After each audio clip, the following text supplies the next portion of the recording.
지금 한참 이렇게 월드컵 열기로 뜨거운 러시아는 여러 가지 면에서 우리에게 상념에 젖게 해주는 그런 나라입니다.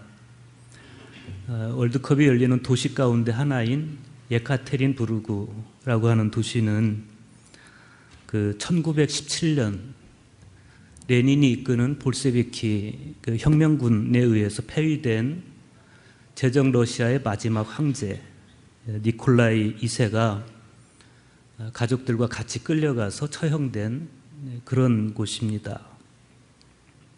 그런가 하면 바이칼 호수를 끼고 있는 이르쿠츠크라고 하는 도시는 굉장히 풍경이 아름답고 바이칼 호수를 끼고 있으니까 또 로맨틱한 그런 도시인데, 그러나 정작 그런 아름다움이나 로맨틱함과는 어울리지 않게 이 이르쿠츠크는 유형의 땅입니다. 특히 시내 중심가에 레닌 거리가 있는데, 이 레닌 거리는 우리나라 항일 독립운동가들의 얼이 스며 있는 그런 곳이기도 하죠. 1910년대 이범석이라든지 이범윤이라든지 등 연해주에서 활동하던 항일 독립운동가들이 유배당했던 곳이 또 이 이르쿠츠크이기도 하고, 1920년대에는 항일 독립운동가들뿐 아니고 외국의 혁명가들이 자주 모였던 그런 장소이기도 합니다. 그래서인지 자유세계를 찾아서 방황하던 춘원 이광수의 소설 유정의 무대가 또 이 이르쿠츠크이기도 했습니다. 그런데 이르쿠츠크 하면 절대 잊을 수 없는 사람들이 있습니다. 그들이 누군가 하면 데카프리스트들입니다. 데카프리 그러면 12월 이런 뜻이고, 데카프리스트 그러면 12월의 당원 혹은 12월의 혁명가를 이야기하기도 합니다. 1812년에 나폴레옹이 러시아와 한창 전쟁을 벌일 때, 그때 나폴레옹의 군대에 대항해서 싸우다가 서유럽까지 진격해 올라갔던 그 러시아군 중에서 청년 장교들과 귀족들이 파리에서 프랑스 혁명과 인권 사상에 굉장히 감동을 받습니다. 그리고 바로 이제 그들이 돌아와서 1825년 12월 니콜라이 1세가 황제 즉위식을 할 때, 그 황제 즉위식에 맞춰서 당시 수도였던 페테르부르크의 원로원 광장에서 혁명을 일으킵니다. 당시 농민들은 사실상 노예나 다름없었는데, 그 농노제 폐위를 위해서 그리고 러시아 황제 짜르라고 하죠. 짜르, 러시아 황제의 전제 정치를 타도하기 위해서 혁명을 일으킵니다. 그런데 이 혁명이 성공하지 못하고 바로 진압당합니다. 그래서 주모자 5명은 처형이 되고 120명은 유배를 당하는데, 그들이 6,000km를 걸어서 유형의 땅으로 갔던 그곳이 바로 이르쿠츠크입니다. 그런데 그들이 이제 그곳으로 끌려가서 20kg이 넘는 그런 족쇄를 차고 중노동에 내몰려요. 그들이 그렇게 시베리아의 유배를 당해서 그곳에서 중노동을 하고 있을 때, 젊은 아내들과 또 약혼자들 중 일부가 연인을 따라서 같은 길을 걸어갑니다. 여인의 몸으로 6,000km, 시베리아를 횡단하는 게 얼마나 힘들겠어요. 대개 이제 가다가 눈보라 속에서 죽고, 몇 명의 여인이 기어이 이제 이르쿠츠크까지 가서 거기서 연인을 만나서 허드렛 일로 연명을 하면서 거기서 이제 같이 있게 되는데, 그 중에서 트루베츠코이의 아내 예카체리나 트루베츠카야라고 하는 여인이 있는데, 이 여인의 이야기가 굉장히 감동적입니다. 이 여인이 혹한 속에서 끝까지 남편을 찾아가서 남편을 만나요. 남편이 발에 족쇄를 차고 그리고 중노동을 하고 있는데 이 여인이 남편의 발에 입을 맞춥니다. 톨스토이가 쓴 전쟁과 평화가 바로 이 데카프리스트들의 이야기인데, 그때 자기 남편의 발에, 족쇄를 찬 남편의 발에 입을 맞췄던 그 여인, 그 여인의 남편 트루베츠코이는 톨스토이의 외가 쪽 친척이라고 그래요. 그래서 이제 그 작품에도 등장을 하고 그렇습니다. 30여 년이 지나서 이 트루베츠코이가 이제 사면이 되고, 그래서 풀려나게 되는데, 그때 자기 아내는 이미 죽은 다음이었습니다. 그래서 그냥 이르쿠츠크에 남아서 이 트루베츠코이는 문화운동을 펼치다가 이제 죽게 되죠. 이르쿠츠크에 보면 이르쿠츠크에 즈나멘스키 수도원이 있습니다. 수녀원인데 그 수녀원에 가면 거기 이제 데카프리스트들의 무덤이 있고 거기에 이제 트루베츠코이의 아내 예카체리나 트루베츠카야의 무덤이 거기 있어요. 2013년도에 제가 안식년으로 러시아 갔을 때 그때 이제 이 즈나멘스키 수도원에 가서 그 무덤을 본 적이 있습니다. 그녀의 무덤을 품고 있는 이 즈나멘스키 수녀원은 삼위일체 하나님을 여성성으로 표현하고 있어요. 이콘이 이제 그 입구에 있는데 삼위일체 하나님 이콘입니다. 그런데 다 여성입니다. 어느 면에서 봤을 때 이 그 예카체리나 드루베츠카야의 그 애틋한 사랑이 이 삼위일체 하나님, 여성성으로 표현된 삼위일체 하나님과 참 어울린다, 그런 생각도 했었습니다. 이렇게 애틋하고 지고한 사랑은 극한 상황에서 피어났을 때 더 애잔한 것 같아요. 오늘 구약 성경에 보면 두 용사의 죽음이 있고 그 죽음 앞에서 애통해하고 슬퍼하는 다윗의 모습이 있습니다.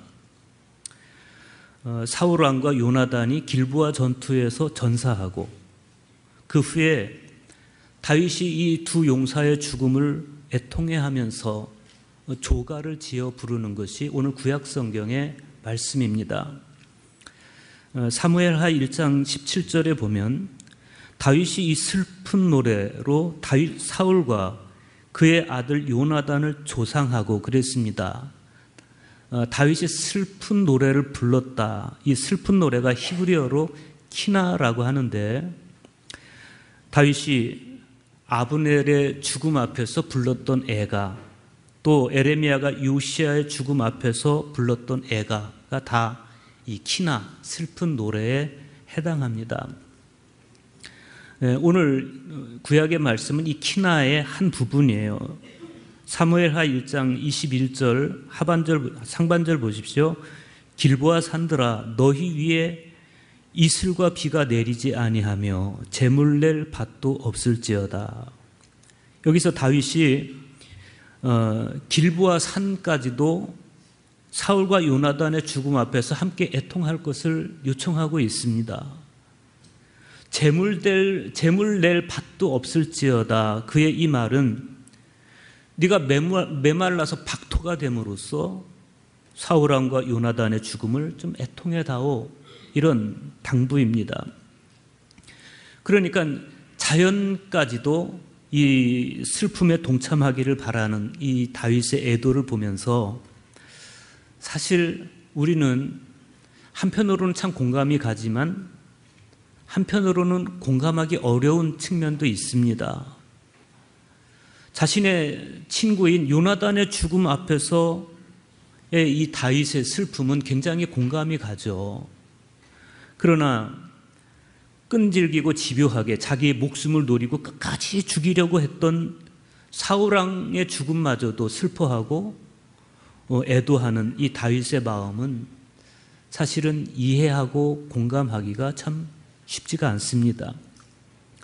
그런데 한편으로 생각해 보면 원수의 죽음까지도 이렇게 애통해하는, 그래서 애가를 지어 부르는 이 다윗의 마음이 하나님께서 내가 보았다고 했던 바로 그 중심이 아니겠어. 너희는 사람의 외모를 보지만 나 여호와는 중심을 본다. 그러면서 다윗을 선택하는데 바로 그 중심이 이런 마음, 원수의 죽음마저도 애통해하는 그런 마음, 그런 중심 아니겠습니까? 다윗이 또 이렇게 애가를 부릅니다. 거기서 두 용사의 방패가 버린 바 됨이니라. 곧 사울의 방패가 기름 부음을 받지 아니함 같이 됨이로다. 이 애가 역시도 다윗의 비통한 마음을 다윗의 시선이 머무는 그 모습 그대로 보여주고 있습니다. 지금 다윗의 시선은 길보아산 곳곳에 흩어져 있는 사울 왕과 요나단의 흔적들을 뒤따라가고 있어요. 그러다가 마침내 땅에 버려져서 뒹구는 두 용사의 녹슨 방패를 바라보면서 사랑했던 만큼 슬퍼하는 그런 다윗의 마음이 그 애가를 통해서 정말 신음처럼 그렇게 터져나오고 있습니다. 옛날에는 전쟁에 나갈 때 상대방의 무기, 칼과 칼이 부딪혔을 때 상대방의 칼이 미끄러지도록 기름을 발랐습니다. 그런데 지금 길바닥에 버려져 있는 이 사울의 방패를 보니까 기름칠이 다 벗겨져 있어요. 그래서 이제 다윗이 정말 그 모습을 보면서 더 마음 애통해하고 슬퍼하는데, 실제 다윗이 슬퍼했던 것은 단지 사울이 죽었다, 다시는 볼 수 없다, 그것만 슬퍼하는 건 아닌 것 같습니다. 사울도 한때는 하나님의 영광이었던 사람입니다. 하나님께 선택을 받았고 하나님께서 그에게 사명을 주셨던 사람입니다. 그러나 이제는 그 모든 영광을 다 빼앗겨 버리고 그저 길가 풀섭에 버려져 뒹구는 그 흔적이 정말 다윗의 마음을 아프게 하는 것을 볼 수가 있어요. 시베리아의 혹한을 무릅쓰고 남편이 중노동하는 광산까지 들어가서 족쇄를 찬 남편의 발에 입을 맞추는 그 여인의 심정이 바로 이런 심정이 아니었을까. 그러고 보면 온통 성경은 하나님의 이런 심정으로 가득 차 있습니다. 오늘 복음서의 말씀에도 보면 12해나 혈루증을 앓는 한 여인을 대하시는 예수님의 심정이 보이고 있습니다. 12해를 혈루증으로 앓아온 여인이 있었습니다. 의사들을 찾아가 봤지만 낫지가 않았습니다. 가진 것도 다 허비했고 효험도 없고 오히려 병이 더 중해 가던 그 즈음에 예수의 소문을 듣습니다. 그래서 무리들 틈에 끼어서 예수님 뒤로 가서 내가 저 사람의 옷자락만 만져도 내 병이 낫겠다, 이런 마음을 가지고 예수님의 옷자락을 만지는 이 여인의 심정을 우리가 생각하게 됩니다. 사실 이 이야기는 예수님께서 회당장 야이로의 딸이 위독하다는 소식을 듣고 그 야이로의 딸을 고쳐주기 위해서 가다가 중간에 여인을 만나게 되는, 그러니까 회당장 야이로의 딸이 위독할 때 그 야이로의 딸을 살리기 위해서 예수님께서 가서 살려주신 그 이야기 중간에 이 여인의 이야기가 끼어 있어요. 어찌 보면 좀 무시될 수도 있는 이야기였는데 무시되지 않고 성경에 버젓이 이 이야기가 등장하고 있습니다. 우리는 이 말씀의 배열을 통해서 한 여인, 그러니까 당시에 아주 권력자였고 또 백성들에게 존경을 받고 있던 야이로와 하찮은 한 여인을 내 인권을 동등하게 취급하는 마가의 시선도 볼 수가 있고 예수님의 마음도 거기서 볼 수가 있습니다. 제자들의 마음은 급했습니다. 예수님께서 그 여인의 옷자락을 만졌을 때 뒤를 돌아보시면서 누가 내 옷자락을 만졌느냐 그러실 때 제자들은 주님, 이렇게 많은 사람들이 지금 밀리고 있는데 누가 당신의 옷자락을 만졌겠습니까? 빨리 가야 되지 않겠습니까? 이런 마음인데, 그러나 예수님께 있어서는 권력자라고 해서 그 야이로의 딸의 목숨이 소중한 만큼 이 여인, 혈루증을 앓던 이 여인의 목숨도 소중하다. 이게 예수님의 마음이었습니다. 아무도 차별하지 않으시고 똑같이 사랑하시는 예수님의 이 마음이 얼마나 고맙습니까? 사람은 누구나를 막론하고 다 병든 자이고 고통 가운데 있는 자이고 죽은 자입니다. 우리가 지금 성하게 살아가고 있는 것은 임시로 그런 것이지 언제나 그러리라는 보장은 사실은 없는 겁니다. 하늘을 보면 끊임없이 구름이 밀려오고 끊임없이 구름이 밀려가듯이 나라고 하는 이 존재에게 육신의 병과 마음의 고통은 우리가 사는 날 동안 쉬지 않고 밀려왔다가 밀려가는 그런 거죠. 그러다가 결국에 가서는 우리가 늙고 그리고 병들고 죽을 것인데, 그러니 이 죽음에서 제외될 사람은 결국은 아무도 없는 겁니다. 결국 몇십 년 후에는 죽어 없어질 존재가 그냥 임시로 살아있는 것, 그게 저희고 여러분이고 그렇습니다. 그렇다면 그렇게 살아가는 우리에게 있어 희망은 어디에 있습니까? 희망은 예수 그리스도께 있습니다. 복음서의 말씀 29절 보십시오. 이에 그의 혈루 근원이 곧 마름에 병이 나은 줄을 몸에 깨달으니라. 이 여인이 결국 혈루증, 자신이 옷자락을 만진 그 일로 인해서 혈루증을 낫게 되는데, 여기서 정말 중요한 것은 어떤 종교적 판단이 아니고 이 여인이 나았다는 거예요. 고통에서 해방을 받았다는 사실입니다. 중요한 것은 그 다음부터입니다. 예수님께서 살며시 다가와서 자신의 옷자락을 만졌던 여인에게 이렇게 말씀하세요. 딸아, 내 믿음이 너를 구원하였으니 평안히 가라. 내 병에서 놓여 건강할지어다. 당시에 이렇게 혈루증을 앓던 여인들은 부정하게 취급받았고, 그래서 사람들 사이에 있다든지 누군가의 옷을 만지는 것은 굉장히 이기적인 행동이었고 어느 면에서는 미신적인 행동처럼 취급될 수도 있었습니다. 그러나 주님은 그런 거 다 덮어두시고 이 여인에게 따라 평안히 가라, 이렇게 말씀해 주십니다. 얼마나 따뜻한 말씀이에요. 여러분에게나 저에게나 우리의 희망은 바로 이 예수님의 따뜻한 말씀, 따뜻한 마음입니다. 그리고 오늘 특별히 맥주 감사절을 맞아서 우리가 정말 감사해야 할 것 역시도 예수님의 바로 이 마음, 이 말씀입니다. 오늘 서신서에 보면 사도 바울이 이렇게 말씀합니다. 고린도후서 8장 9절입니다. 우리 주 예수 그리스도의 은혜를 너희가 알거니와 부요하신 이로써 너희를 위하여 가난하게 되심은 그의 가난함으로 말미암아 너희를 부요하게 하려 하심이라. 예수 그리스도의 은혜를 우리가 잘 압니다. 예수님은 우리를 위해서 가난해지셨습니다. 예수님께서 스스로 가난해지신 것은 우리를 살리려고 하는 따뜻한 마음이었습니다.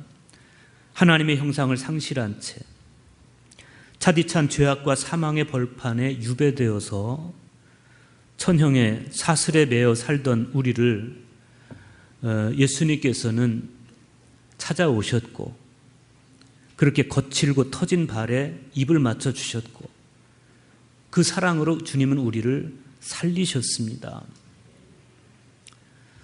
이번 월드컵에 아르헨티나하고 아이슬란드의 축구 경기 여러분 보셨는지 모르겠어요. 그 경기 내용보다도 저는 처음에 아이슬란드 국가를 부를 때 그 노랫말을 보면서 굉장히 감동을 받았습니다. 제가 소개해 드리겠습니다.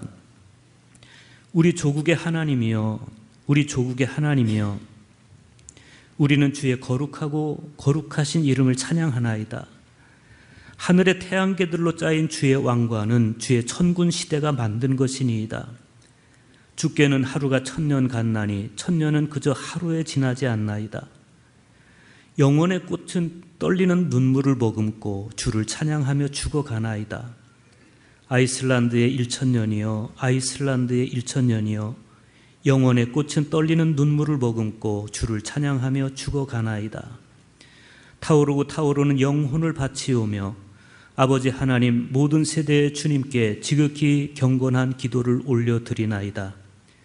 천년을 주께 기도하고 감사드림은 주만이 우리의 피난처가 되심이고 떨리는 눈물로 주께 기도하고 감사드림은 주께서 우리의 운명을 주관하심이니이다.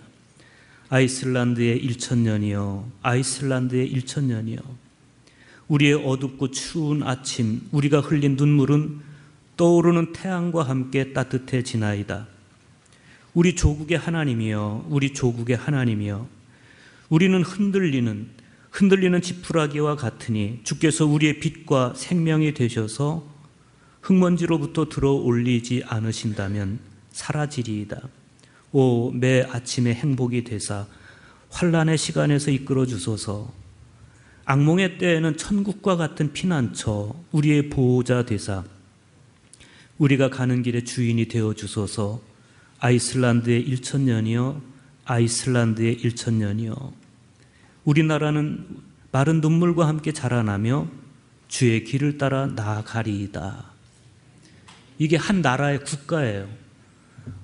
저는 한 나라의 국가가 어떤 성가보다도 더 아름다운 주님을 찬미하는 이 국가를 보면서 저 나라의 역사를 한번 좀 보고 싶다 이런 생각도 들었고 이 고백이 너무 아름다웠습니다.